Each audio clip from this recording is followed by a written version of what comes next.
مکہ المکرمہ میں اللہ کی قدرت کی بہت سی نشانیاں ہیں.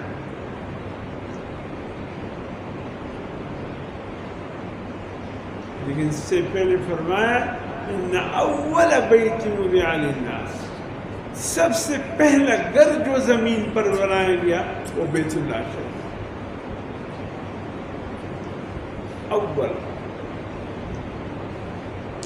اور پھر فرمایا کہ اس مقام پہ اللہ کی قدرت کی بہت سی نشانیاں ہیں.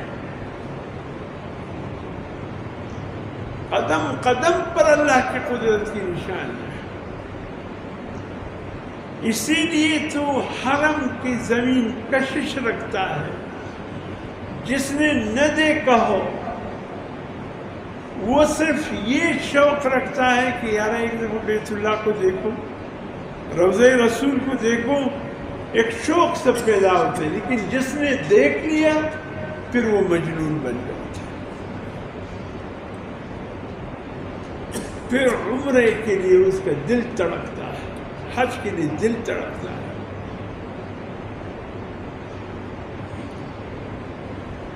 کہا کہ جس شخص کو اللہ نے مال و دولت عطا کی ہے وہ سفر کے لیے یا حج کے لیے جا سکتا ہے دوبارہ، اور نہ جائے اللہ پاک گلہ بیچتے ہیں کہ میرے بندے کس چیز کی کمی ہے، کیوں میرے گھر پر نہیں آتے ہو مجھ سے ملاقات ہو.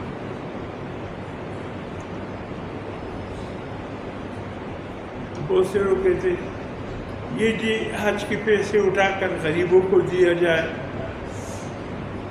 عمرے کے پیسے کیوں نہ حق عمرے ادا کرتے ہیں یہ کسی غریب مسکین کو دیا جائے.